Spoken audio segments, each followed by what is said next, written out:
नमस्कार. अस्सल मराठी किचनमध्ये तुमचं स्वागत आहे. तर आज आपण बनवणार आहोत थंडगार अशी लस्सी. ऊन खूप वाढलेलं आहे आणि या उन्हाच्या दिवसात लस्सी ही झालीच पाहिजे. चला तर मग रेसिपीला सुरुवात करूया. लस्सी बनवण्यासाठी मी इथं एका बाउलमध्ये आईस क्यूब घेतलेले आहेत 5 ते 6.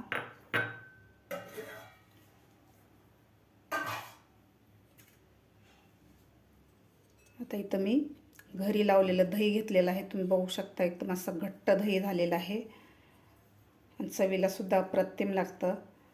तुम्ही बघू शकता अशा प्रकारे घट्ट दही झालेलं आहे.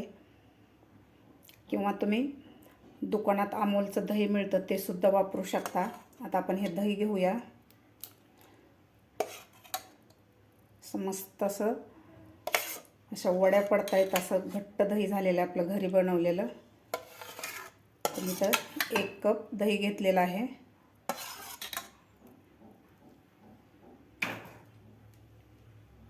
तर इथं मी अर्धा कप इतकं दूध घालणार आहे यामध्ये.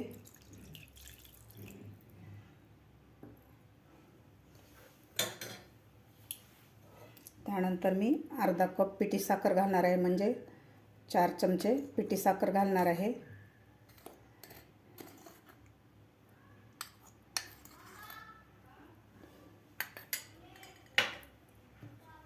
तर मी इथे एक रवी घेतलेले आहे. रवीनं आपल्याला हे घुसळून घ्यायचं आहे. आपल्याला हे शक्यतो रवीनंच घुसळायचं आहे, मिक्सरमधून काढायचं नाही. मिक्सरमधून जर काढलं तर आपली लस्सी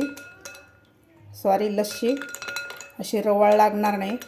एकदम असं प्लेन होतं आणि चवीला सुद्धा ते चांगलं लागत नाही मिक्सरमधून फिरवलेलं. असं मस्त रवीनं फिरवलं दाणेदार टेक्स्चर येतं याला. 1 मिनिटभर आपल्याला फिरवायचं आहे. मस्त तुम्ही बघू शकता मस्त आपली लस्सी तयार झालेली आहे. यामध्ये आणखीन थोडंसं आपल्याला दूध घालायचं आहे. खूप घट्ट झालेली आहे लस्सी आपली.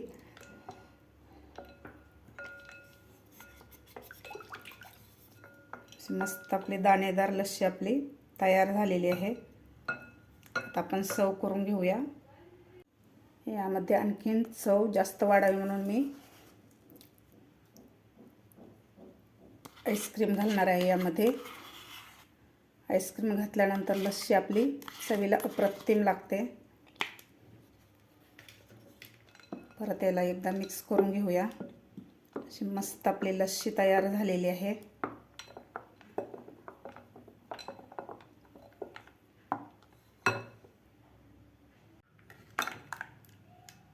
आता आपण लस्सी सर्व करून घेऊया. मस्त दाणेदार आपली लस्सी तयार झालेली आहे. रवीनं घुसळल्यामुळे अशी मस्त दाणेदार टेक्स्चर आलेलं आहे आपल्या लस्सीला.